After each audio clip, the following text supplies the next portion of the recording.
성경 1272페이지 요엘서 2장 28절. 그 후에 내가 내 영을 만민에게 부어주리니 너희 자녀들이 장래일을 말할 것이며 너희 늙은이는 꿈을 꾸며 너희 젊은이는 이상을 볼 것이며 그때 내가 또 내 영을 남종과 여종에게 부어줄 것이며 내가 이적을 하늘과 땅에 베풀리니 곧 피와 불과 연기 기둥이라. 아멘.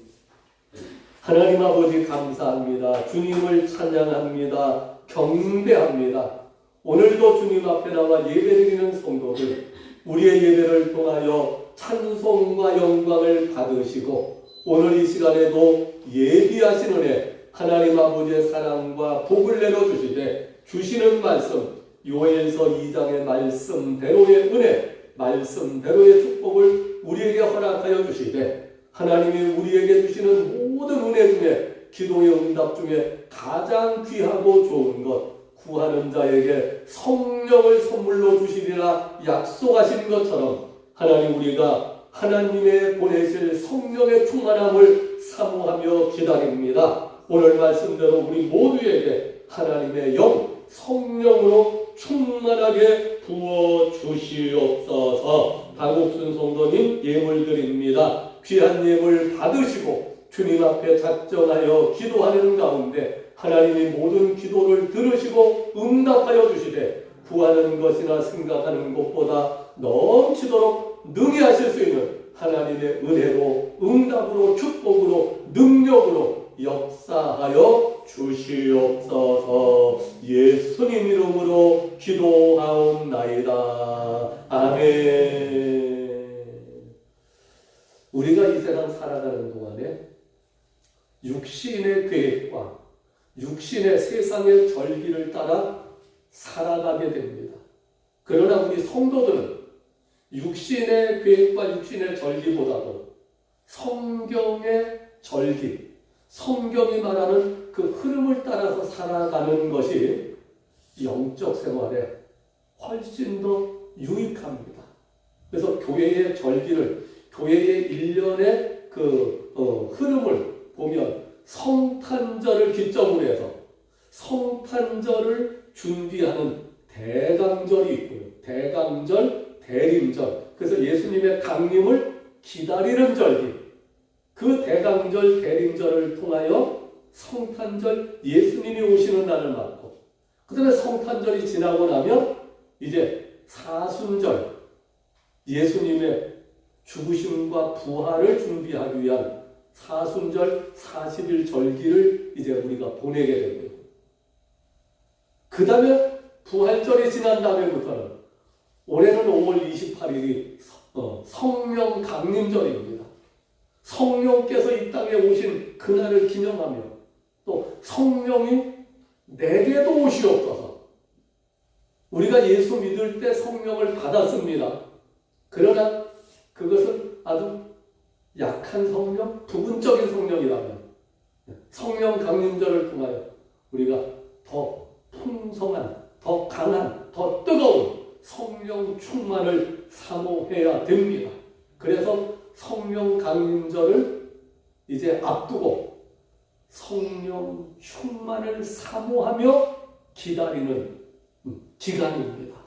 그래서 이 기간 동안에는 가능하면 성령에 관한 주제로 말씀을 전하고 있습니다. 그래서 성령 강림절이 지나고 나면 그 다음에 가을에 추수감사절을 이제 준비하게 되는데 교회 절기 3가지 절기가 있습니다. 6월절, 교회에서는 부활주일이라고 하죠. 부활절. 그 다음에 성령강림절, 그 다음에 추수감사절.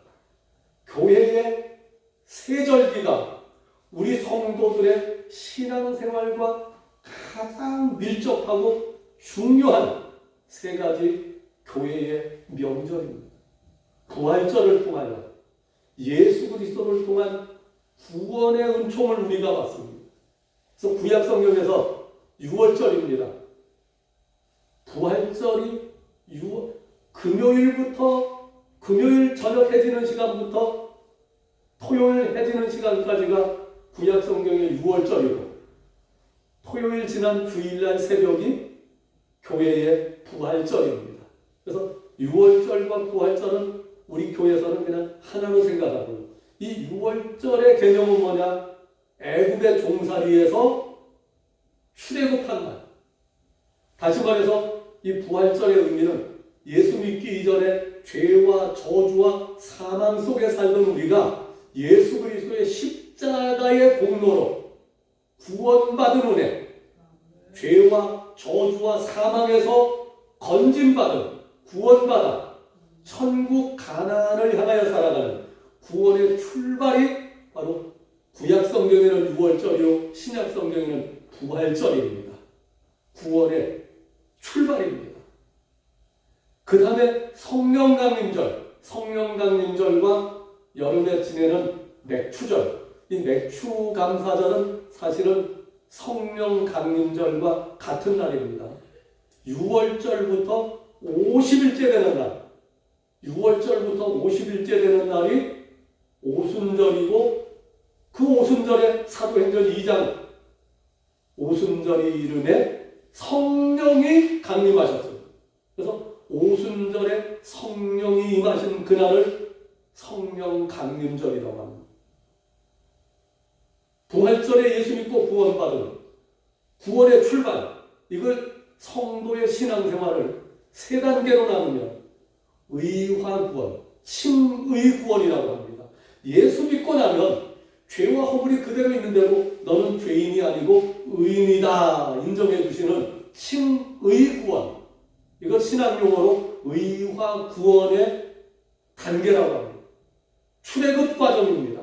애굽에서 종살이 노예생활을 하던 이스라엘 백성들이 양의 피, 예수님의 보혈로 십자가의 피로 구원받은 날, 이게 칭의 구원이요 의화 구원입니다. 그래서 광야로 떠나왔습니다. 광야에서 하나님께서 시내산에서 모세를 통하여 십계명을 주십니다. 십계명 주신 날이 바로 3500년 전의 오순절이요. 그로부터 1500년이 지난 2000년 전에 마가 요한의 다락방에서 성령을 부어주신 날이 오순절입니다. 그래서 오순절은 성도의 신앙생활에서 성화구원의 과정에 절대적으로 꼭 필요한 두 가지 요소, 말씀과 성령을 주신 날이 바로 이 오순절입니다. 광야생활, 교회생활을 하는 동안에 우리 성도의 두 가지 능력은 바로 말씀의 능력이고 성령의 능력, 말씀 의지하여 성령의 인도를 따라 성화 구원을 이루어야 됩니다. 마지막에 추수감사절은 곡식 농사 풍성하게 져서 창고에 가득 채우고 잘 먹고 잘 살아라가 아니고, 이 추수감사절의 의미는 죄로부터 구원받은 성도가 말씀과 성령으로 성화 구원을 이루어서 곡식으로 말하면 알곡신앙을 이루어서 마지막 날 마태복음 3장 12절 알곡은 모아 천국 곡간에 드리고 쭉정이는 모아 꺼지지 않는 불, 우주에서 꺼지지 않는 불은 지옥불밖에 없습니다. 꺼지지 않는 불에 사르시리라. 그래서 추수감사절의 진정한 의미는 땅의 축복을 말하는 것이 아니고 천국 영생에 들어가는 알곡신앙을 의미합니다. 그래서 추수감사절을 구약성경에는 초막절이라고 부르고 나팔절이라고 불렀어요. 나팔절은 마지막 날 하나님의 나팔과 천사장의 호령소리로 구원받은 성도들을 불러 모으신다고 말씀하고 있습니다. 그래서 구약성경의 나팔절은, 추수감사절은 곡식 땅의 축복을 강조하는 절기가 아니고 천국에 들어가는 종말론적인 교훈을 가지고 있습니다. 그래서 이 추수감사절 일주일 동안 이스라엘 백성들은 집에서 지내지 않냐고. 집이 있는 사람도 마당이나 들에다가 초막을 짓고 초막생활, 초막절이라고 합니다. 초막절의 의미가 뭐냐? 땅이 우리의 본향이 아니요. 우리는 영원한 본향 천국에 들어가야 된다.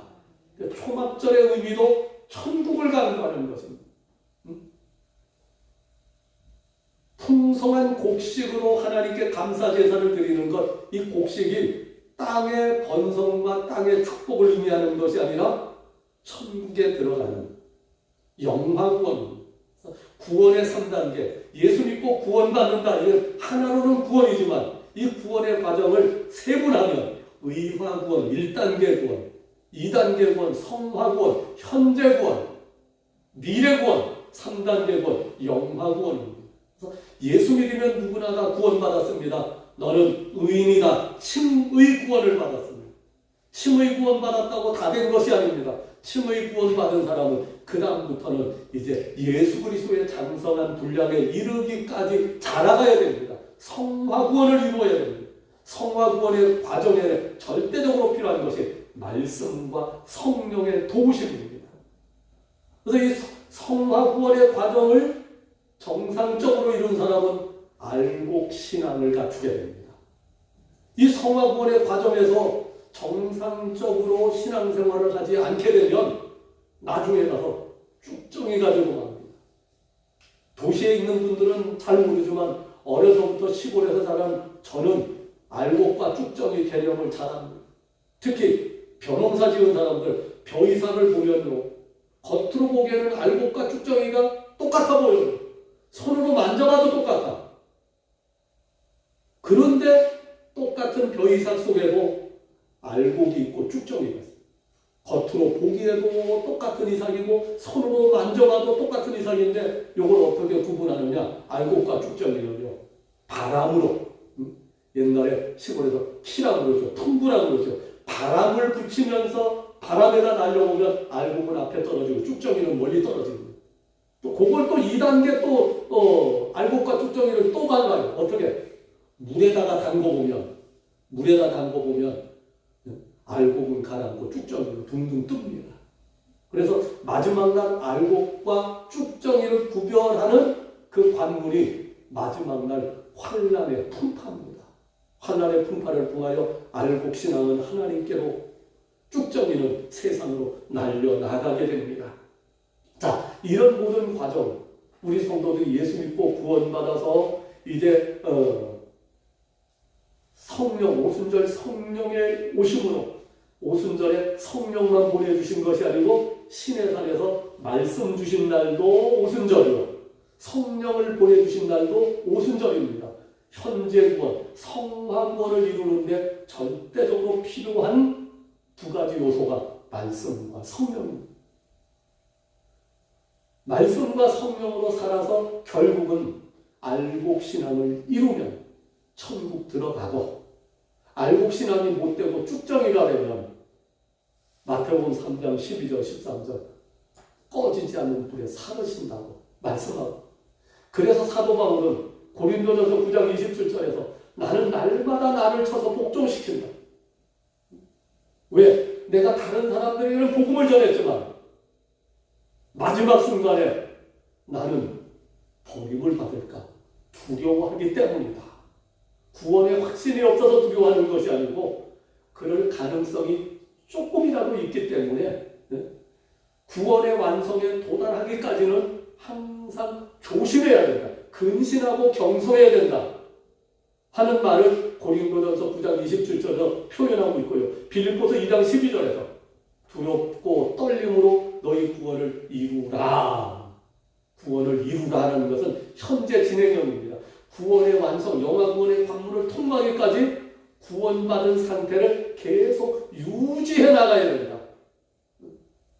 한 번 받은 구원은 영원한 구원이다. 방심하면 안 됩니다. 지금 구원받았어도, 구원의 약속을 받았어도 중간에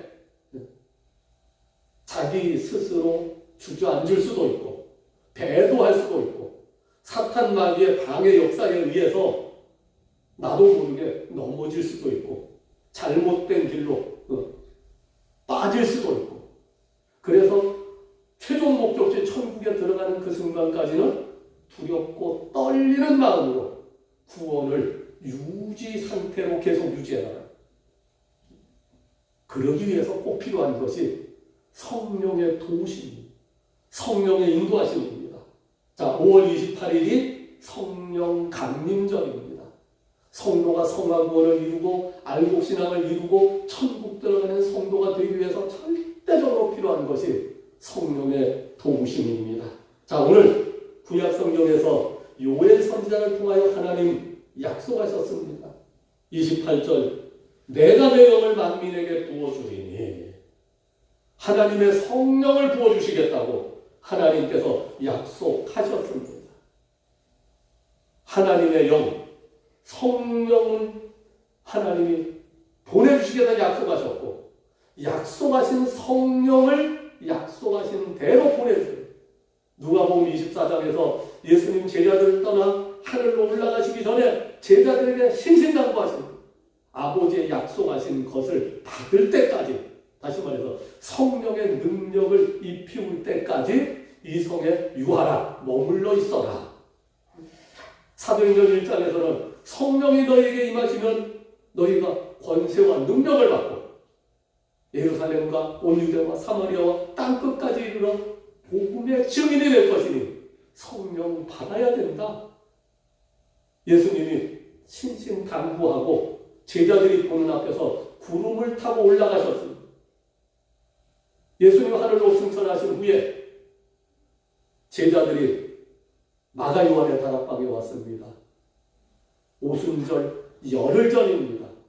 예수님이 십자가에서 부활하시고 부활하신부터 40일 동안 땅에 계시면서 500여 명의 성도들에게 보여주셨고 만나주셨고 40일 만에 하늘로 승천하셨고, 예수님 승천하실 때에 예수님의 하늘로 올라가시는 모습을 동시에 본 사람들이 고린도전서에 의하면 500여 명에게 일시에 보이셨다.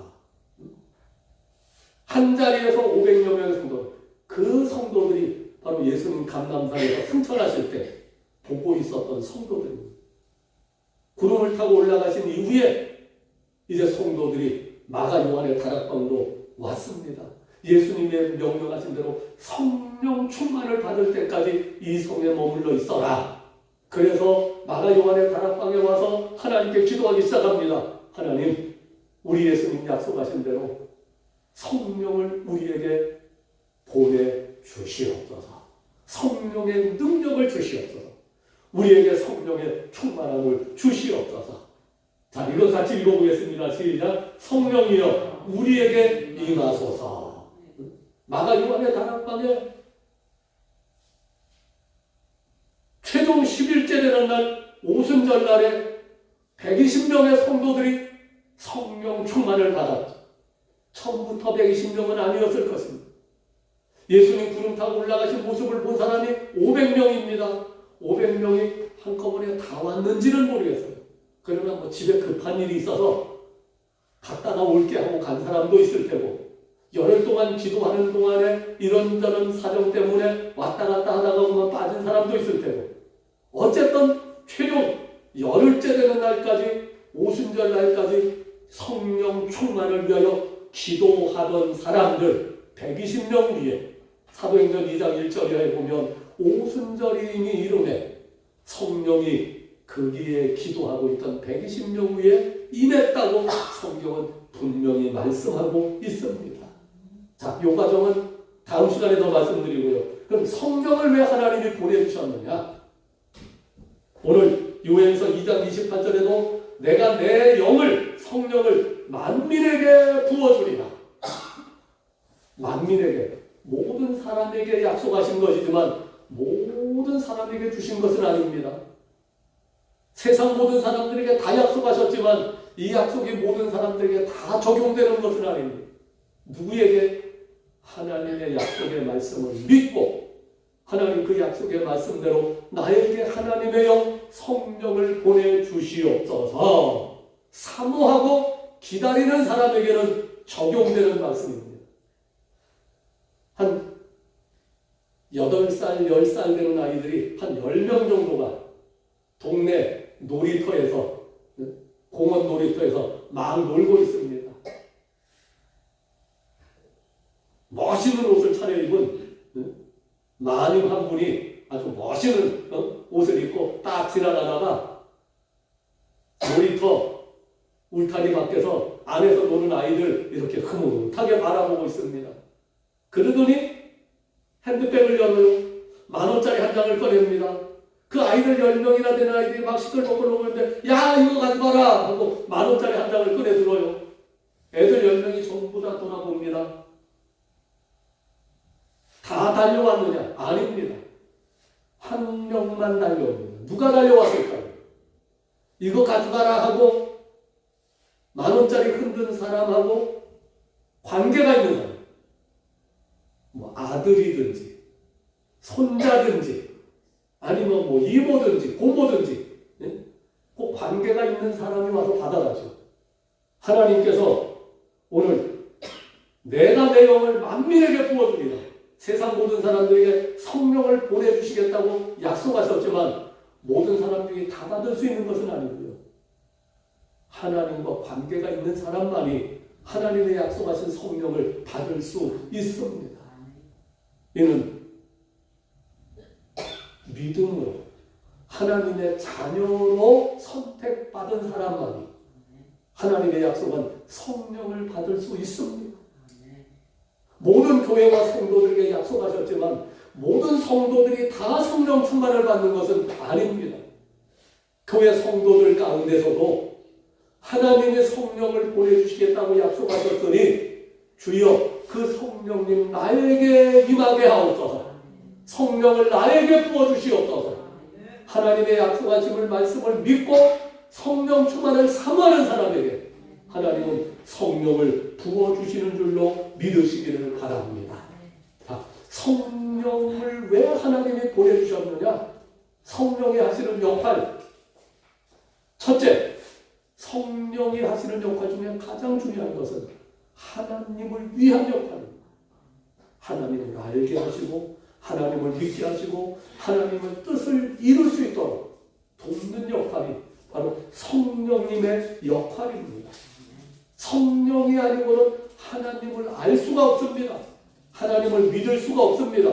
하나님의 뜻을 헤아리지도 못하고 하나님이 원하시는 뜻대로 살 수가 없습니다.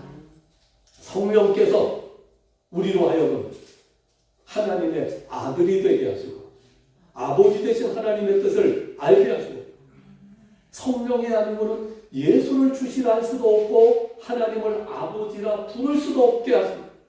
성령님만이 하나님을 아버지로 예수님을 주인으로 알고 믿게 하시고 하나님의 뜻대로 살게 하십니다. 구약 성경에 많은 믿음의 사람들이 있습니다. 특히 창세기 5장에 나온 에녹이 300년간 하나님과 동행했다고 나왔습니다. 그런데 에녹 시대는 성경도 없었고 교회도 없었고 전도자도 없었고 선지자도 없었습니다. 에녹이 300년 동안 어떻게 하나님과 동행할 수 있었느냐? 한마디로 말하면 성령의 감동하심, 성령의 도우심, 성령의 인도를 받으며 살았기 때문에 300년 동안 하나님과 동행할 수 있었다는 것을 분명하게 말씀드릴 수 있습니다. 아브라함이 믿음의 조상이 되었습니다. 아브라함이 어떻게 믿음의 조상이 될 수 있었느냐? 성경에는 그런 내용이 전혀 기록되어 있지 않지만 아브라함이 믿음으로 살고 믿음의 조상이 될 수 있었던 것은 한마디로 말하면 성령님의 도우심, 성령님의 인도, 성령님의 깨닫게 해주심, 성령님의 도우심과 인도를 받았기 때문입니다. 모세가 어떻게 이스라엘 백성을 거느리고 출애굽의 역사를 이룰 수 있었느냐? 한마디로 말하면 성령님의 도우심을 받았기 때문입니다. 엘리야, 엘리사 하늘에서 불을 끌어내리고 3년 6개월 메마른 가뭄 드는 이스라엘 땅에 소낙비를 내리는 능력의 역사, 기적의 역사를 행했던 엘리야와 엘리사도 쉽게 말하면 성령의 도우심을 받았던 사람입니다.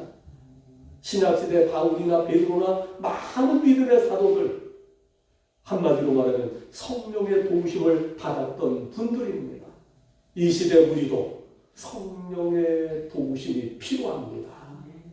그러므로 하나님이 약속하신 성령, 예수님이 약속하신 성령, 나에게도 성령의 충만함을 주시옵소서.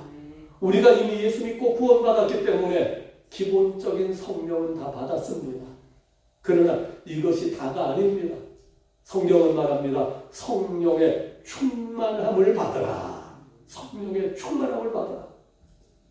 그래서 5월 28일 성령 강림절을 앞두고 우리가 그날까지 마음으로 사모하며 준비하며 기다려야 될 것은 성령 충만으로 우리에게 부어주시옵소서.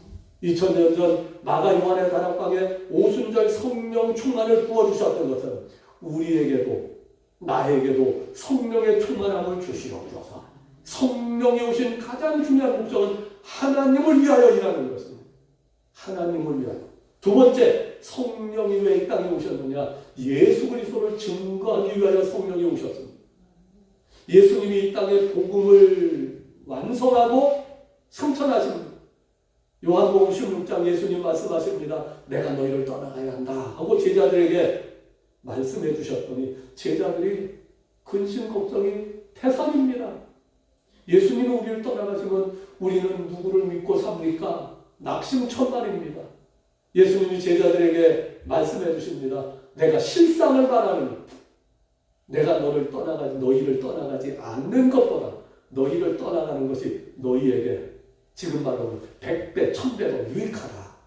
왜냐? 내가 떠나가지 아니하면 보혜사 성령이 오지 아니하시고 내가 너희를 떠나가야지만 보혜사가 너희에게로 오실 수 있다. 내가 너희와 함께 있는 것보다 내가 너희를 떠나가고 성령님이 오셔서 너희와 함께 있는 것이 지금 우리 식으로 말하면 100배, 1000배 더 낫다. 예수님 그렇게 설명해 주셨습니다. 성령이 오셔서 하는 역할 중에 가장 중요한 역할은 하나님의 영광을 드러내는 일과 예수 그리스도를 증거하는 일입니다. 마지막 세 번째, 성령님의 역할. 성령님의 역할 첫째는 하나님의 영광을 위하여, 두 번째는 예수 그리스도를 증거하는 일, 세 번째는 우리 성도들을 위한 역사를 하십니다. 성령께서 우리로 하여금 예수 믿고 구원받게 합니다. 죄와 저주와 사망에서 생명과 하나님의 영광의 소망을 가지고 살아가게 하십니다. 성령으로 아니하고는 어느 누구도 예수를 주시라 할 수 없느니라. 성령이 도와주신 사람만이 예수를 구주로 믿고 구원받아 생명을 얻고 천국의 소망을 가지고 살아가게 하십니다. 성령의 도우심을 받은 사람만이 하나님의 뜻을 분별하고 하나님의 뜻대로 따라 살 수 있게 됩니다. 하나님의 영광을 위해 살아가게 되고 천국의 소망을 가지고 살아가고 성화구원의 단계, 구원의 3단계, 1단계 구원, 과거 구원, 칭의 구원, 2단계 구원, 현재 구원, 성화구원의 단계, 말씀과 성령의 도우심으로 알곡신앙을 이루어가는 과정에서 알곡신앙이 채워지는 역사가 바로 성령님의 도우심으로 이루어지는 일입니다. 그래서 결국은 우리로 하여금 구원받아 영생에 이르게 하고 하나님 천지창조의 가장 중요한 목적, 하나님 우주 만물을 지으시고 인간을 창조하신 목적은 이 백성은 내가 나를 위하여 지었나니 나의 찬송을 부르게 하려 함이니라. 아멘. 최종 목적, 거기서 마지막으로 더 나가면 이사야 43장 7절 내 영광을 위하여 지었고 만들었느니라. 결국 하나님의 최종 목적은 우리 인간을 통하여 영광 받으시는 일입니다. 성령님이 이 땅에 오셔서 우리를 도우십니다. 무엇하라고요? 하나님의 영광을 위하여 살아갈 수 있도록, 하나님의 영광을 위한 사명을 감당할 수 있도록 성령께서 도와주십니다. 그 일을 위하여